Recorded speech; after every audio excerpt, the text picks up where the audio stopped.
Hello friends, once again most welcome. मैं हूं आपका दोस्त प्रकाश चावड़ा और हार्दिक अभिनंदन है आपका मैथ गुरु एकेडमी में। तो फ्रेंड्स, आज का जो हमारा डिस्कशन है बड़ा ही इंटरेस्टिंग है और आज हम डिस्कस करने वाले हैं कि जेई मेंस और जेई एडवांस में बेसिक डिफरेंस क्या है। कि तुम लोग तैयारी तो कर रहे हो, लेकिन जिस एग्ज़ाम की तैयारी कर रहे हो उसके बारे में भी थोड़ा आइडिया तो होना चाहिए ना। तो क्रिस्टल क्लियर बता दूंगा कि जेई मेंस और एडवांस में कौन कितना पानी में है। मतलब इन दोनों में आपने थंबनेल देखते ही देख लिया होगा कि जंग होने वाली है। तो जंग करवाते हैं जेई मेंस और एडवांस में, और आखिर विजेता की घोषणा लास्ट में करेंगे। लेट अस सी। अलग अलग पॉइंट्स के बेसिस पे हम मेंस और एडवांस का डिस्कशन करेंगे। इसके साथ साथ मैं जो न्यू लर्नर जो वीडियो देखेंगे उनको बता दूं कि मेरे इस चैनल पर मैं जेई मैथमेटिक्स के जो पीवाईक्यूज़ है उन पीवाईक्यूज़ की मेरी सीरीज चल रही है, और मैंने ये पीवाईक्यूज़ 1979 से उठाए हैं और मैं 2024 तक के पीवाईक्यूज़ कवर कर रहा हूँ। तो उन वीडियोस को देखिएगा। ऐसा कंटेंट पूरे यूट्यूब पर आपको कहीं नहीं मिलेगा जहाँ एक एक क्वेश्चन को इतना डीपली मैंने डिस्कस किया है। Okay friends, let's start. तो सबसे पहला है फ्रेंड्स आपका जेई मेंस और एडवांस में एस्पिरेंट के बेसिस पे कि किस एग्जाम में कितने एस्पिरेंट्स या कैंडिडेट्स बैठते हैं। तो लेटेस्ट जो डेटा है वो है 2024 का। तो लगभग 12,25,000 लोगों ने जेई मेंस जो है वो जेई मेंस में बैठे थे। अप्लाई तो 15 लाख लोगों ने किया था लगभग, और उसमें से लगभग 1,80,000 लोगों को सेलेक्ट किया गया जेई मेंस के बेसिस से जेई एडवांस के लिए। तो आप देख सकते हो मोटा मोटी ये 14 से 15%, यानी 14 to 15% में आपको जगह बनानी है जेई मेंस के पेपर में। अगर आप टॉप 15% लोगों में आ गए हो तो इसका मतलब आप जेई एडवांस क्रैक कर लोगे। जेई एडवांस क्रैक कर लोगे मतलब जेई एडवांस आप दे सकते हो, क्रैक तो बहुत दूर की बात है। तो पहली बात तो ये क्लियर। यहाँ बल्क में लोग बैठते हैं, यहाँ बिल्कुल अमाउंट छोटा हो जाता है। तो हम आगे जब बढ़ेंगे तो देखेंगे कि जेई मेंस में अपेक्षाकृत पेपर थोड़ा इजी आता है, जेई एडवांस में पेपर टफ आता है। उसका रीज़न भी है, देखते हैं। तो पहली चीज़ तो क्लियर, लगभग आपको यहाँ पर अप्रोक्स समझ लीजिए 5 से 6 गुने स्टूडेंट आपको ज़्यादा मिलेंगे। ठीक है जी। दूसरा पॉइंट जो डिस्कशन का है वो है मित्रों कैंडिडेट्स का डेटा। अब क्या डेटा है देखिएगा ध्यान से कि अभी मैं बात करूं तो टोटल 23 आईआईटीज़ हैं, 31 एनआईटीज़ हैं, ट्रिपल आईटी 26 है और जीएफटीआई आपके पास में 40 के आसपास में। अब जो न्यू लर्नर है उनको शायद ये टर्म नई नई सी लगे। ट्रिपल आईटी क्या है साहब? Indian institute of information technology. हमारा जो पीपीपी मॉडल पे इन इंस्टीट्यूट्स को बनाया गया, जिसमें स्टेट गवर्नमेंट भी फंडिंग करती है और स्टेट के साथ साथ में जो प्राइवेट सेक्टर इन्वॉल्व है वो भी, और प्लस हमारा जो आईटी इंडस्ट्री है, आई मीन प्राइवेट सेक्टर का ही पार्ट हो गया आईटी इंडस्ट्री। तो पीपीपी मॉडल पर ये ट्रिपल आईटी कॉलेज बनाए गए, जिसमें आपने नाम सुना होगा triple IT Allahabad, triple IT Lucknow, triple IT Delhi, ये बड़े फेमस है।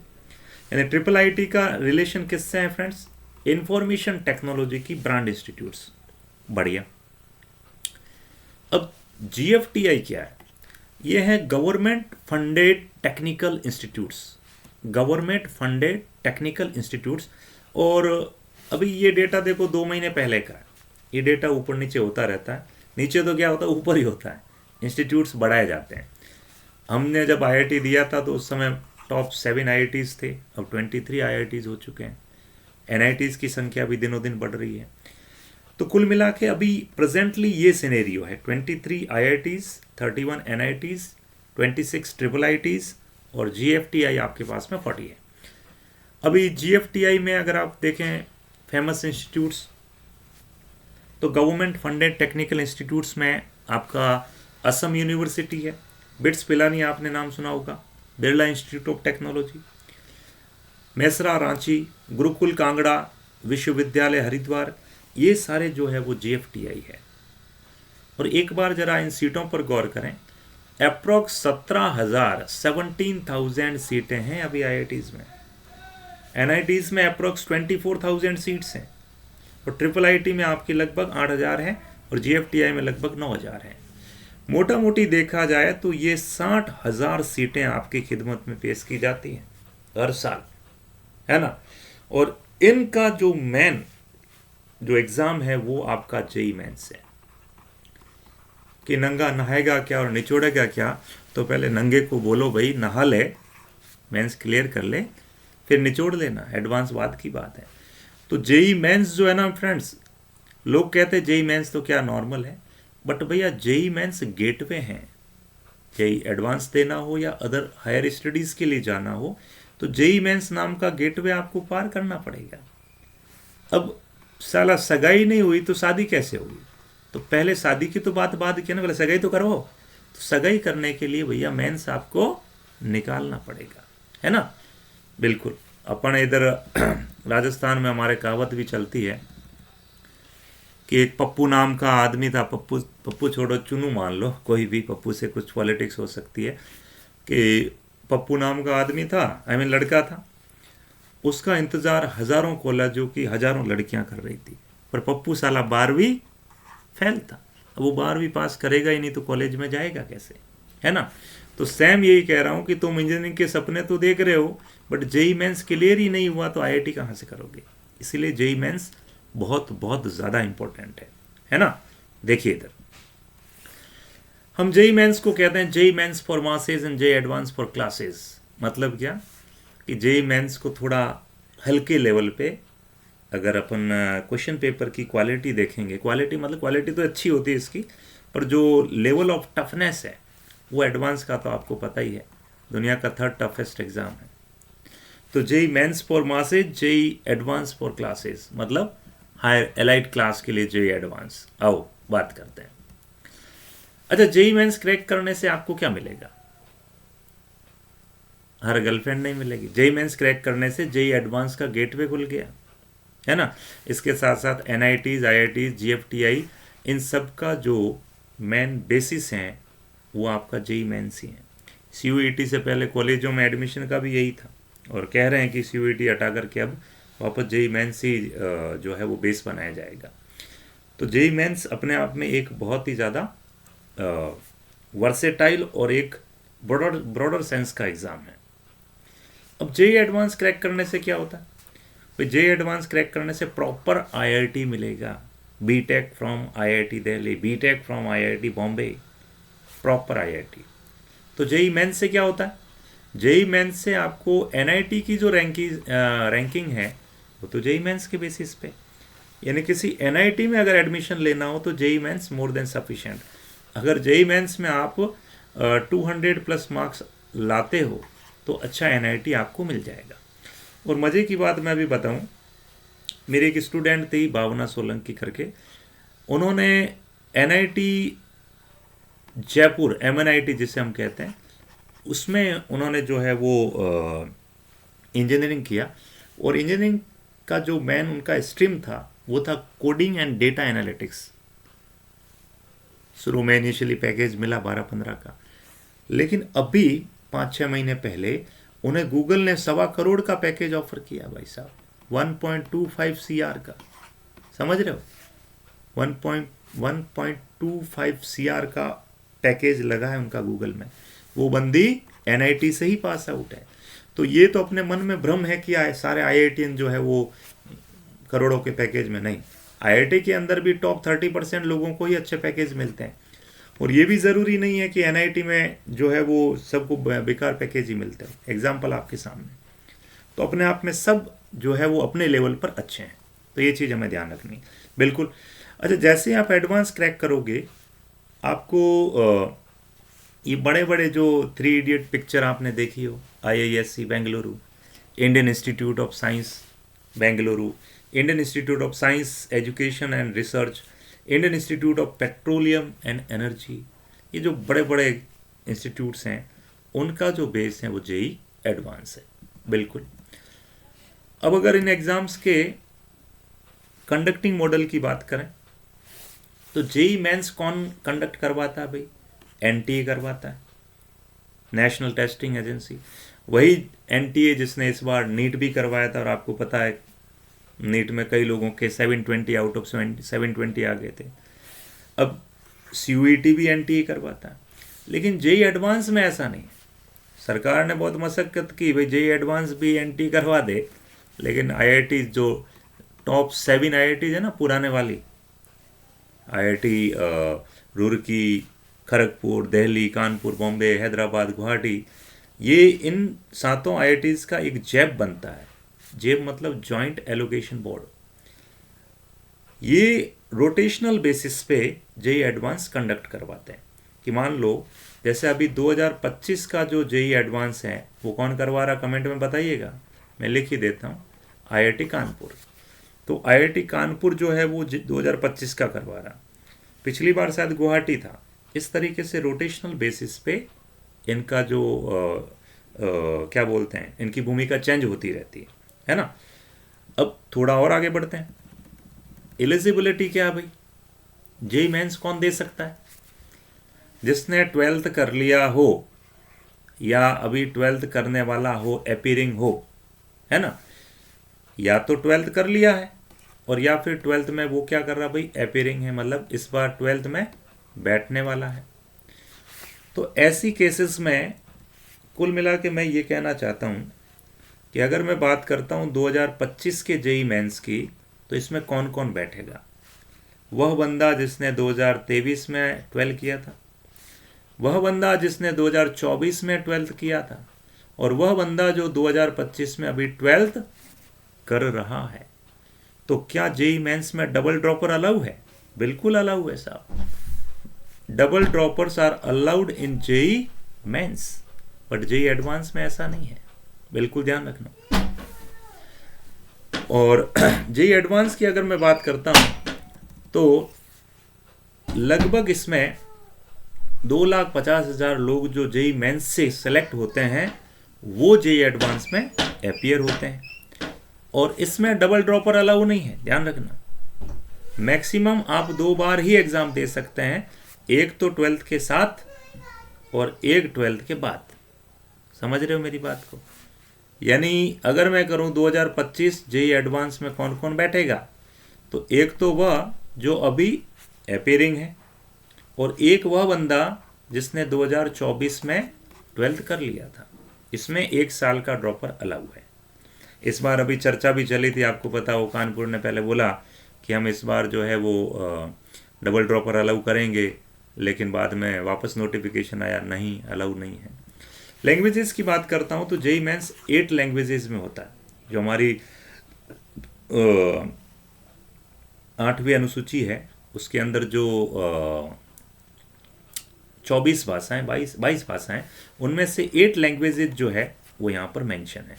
बट जेई एडवांस हिंदी और इंग्लिश सिर्फ 2 ही लैंग्वेजेस में कंडक्ट होता है। पेपर की मैं बात करता हूँ फ्रेंड्स, तो जेई मेंस का जो पेपर है वो 300 मार्क्स का होता है ना। बट जेई एडवांस का पेपर कितने मार्क्स का होगा ये किसी के बाप को ही नहीं पता है। हर बार चेंज करते रहते हैं। एक बार पेपर 354 का आया, एक बार 370 का आया, एक बार 360 का आया, मतलब कुछ अता पता नहीं। जिस दिन एग्जाम में बैठोगे उस दिन इंस्ट्रक्शंस पढ़ लेना कि भाई हाँ पेपर कितने मार्क्स का है।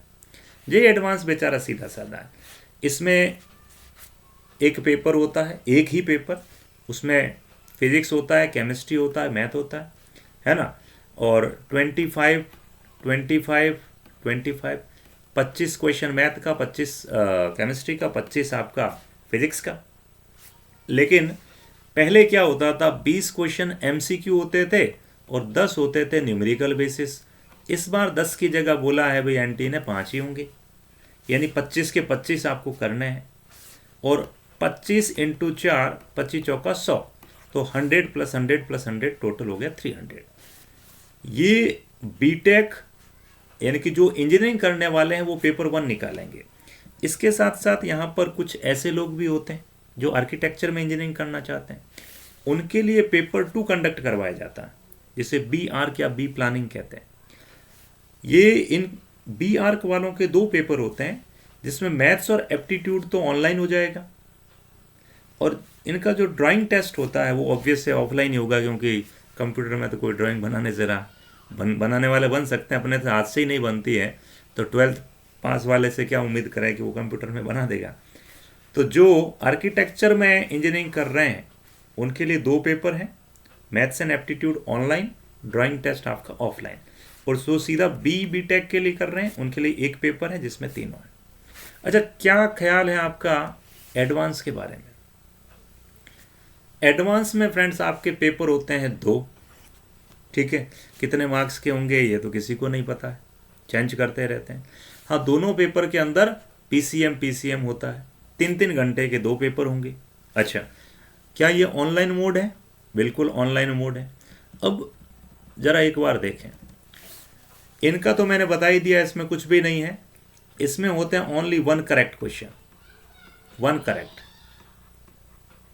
मल्टीपल करेक्ट क्वेश्चन नहीं होते हैं। ओनली एमसीक्यूज, 20 एमसीक्यूज होंगे और 5 आपके न्यूमेरल होंगे, मतलब न्यूमेरिकल वैल्यू। एक क्वेश्चन दिया हुआ होगा, उसकी एक इंटीग्रल वैल्यू के रूप में आपको आंसर बताना है। उसमें OMR सीट में आपको भरना पड़ता है कि इसका आंसर 2 आया, इसका आंसर 3 आया, या 10 आया, 15 आया, 20 आया, इस टाइप से।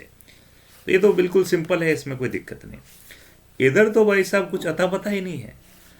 1 करेक्ट एमसीक्यूज भी होंगे, मल्टीपल मोर देन 1 करेक्ट, यानी एक क्वेश्चन के अगर 4 ऑप्शन है तो हो सकता है चारों ही सही हो सकता 3 सही हो सकता 2 सही हो सकता 1 सही हो, उसमें भी दोनों। तो ओनली 1 करेक्ट भी है, मल्टीपल करेक्ट भी है।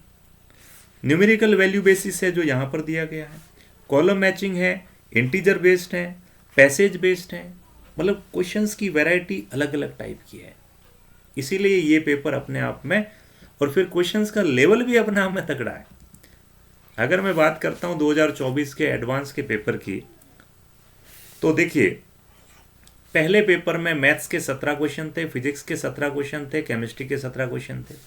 दूसरे पेपर में भी मैथ्स के 17, केमिस्ट्री के 17, फिजिक्स के 17, तो टोटल क्वेश्चन थे 17, है ना। और हर सब्जेक्ट का वेटेज था 60 60 60 60, तो 60 120, ये हो गया 180, 180 का ये और 180 का ये, और टोटल हो गया 360 का। यानी 2024 का जो जेईई एडवांस था वो 360 नंबर का था, 360 का था, ठीक है। अब क्वेश्चन के टाइप देखो, पेपर 1 में सिंगल करेक्ट 4 क्वेश्चन थे, है ना, और यहां पर नेगेटिव मार्किंग था -1, 12 नंबर के टोटल। फिर थे मोर देन 1 करेक्ट, 3 क्वेश्चन थे मोर देन 1 करेक्ट, वो भी 12 नंबर के, नेगेटिव यहां पर -2 था। फिर थे साहब नॉन नेगेटिव इंटीग्रल वैल्यू वाले क्वेश्चन, 6 क्वेश्चन थे 24 नंबर के, लेकिन यहां पर नेगेटिव मार्किंग नहीं थी।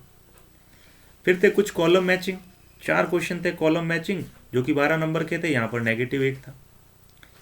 अगर मैं पेपर 2 की बात करता हूं तो ये भी अगेन 180 नंबर का था। यहां पर 1 करेक्ट 4 क्वेश्चन सेम जैसा ऊपर देखा है, मोर देन 1 करेक्ट सेम जैसा ऊपर देखा है।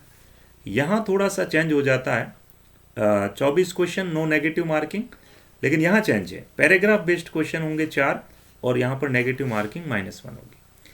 तो देखिए पेपर 1 में अलग टाइप के क्वेश्चन है, पेपर 2 में अलग टाइप के क्वेश्चन है, और इनका लेवल, इनका जो टफनेस का लेवल है वो भी माशाल्लाह ज़बरदस्त है। तो ये चीज़ आपको समझनी होगी, इसीलिए एडवांस निकालने के लिए प्रैक्टिस आपको ज़बरदस्त करनी पड़ेगी। तो फ्रेंड्स, ये था हमारा डिस्कशन जेईई मेंस और एडवांस को लेकर। मैं हूँ आपका दोस्त प्रकाश चावड़ा, और मेरी यहाँ पर जेईई मेंस और एडवांस को लेकर के PYQ सीरीज चल रही है, और धीरे धीरे हम ये कारवा आगे बढ़ाएंगे। This is me Prakash Chavda, bachelor of engineering from MBM engineering college, IIT Jodhpur का ओल्ड कैंपस जिसे अपन कहते हैं, and I have mentored more than 50,000 students. I have also taught in national brands like PW, Unacademy, Utkarsh, and many more institutes. And now I have started this my online startup, that is math Guru academy. सो आपके kind support और आप लोगों के help की मुझे ज़रूरत रहेगी हमेशा। तो चैनल को हो सके तो आप ज़रूर सब्सक्राइब करें अगर आपको कुछ भी अच्छा कंटेंट लगा हो। इसके साथ साथ चैनल को आप शेयर भी करें, और आपको मैथ्स में किसी भी प्रकार का डाउट हो तो आप इस नंबर पर मुझसे कनेक्ट हो सकते हैं, 9950496952। This is my personal WhatsApp number. Okay, friends, thank you so much. Have a very, very lovely day. Good day.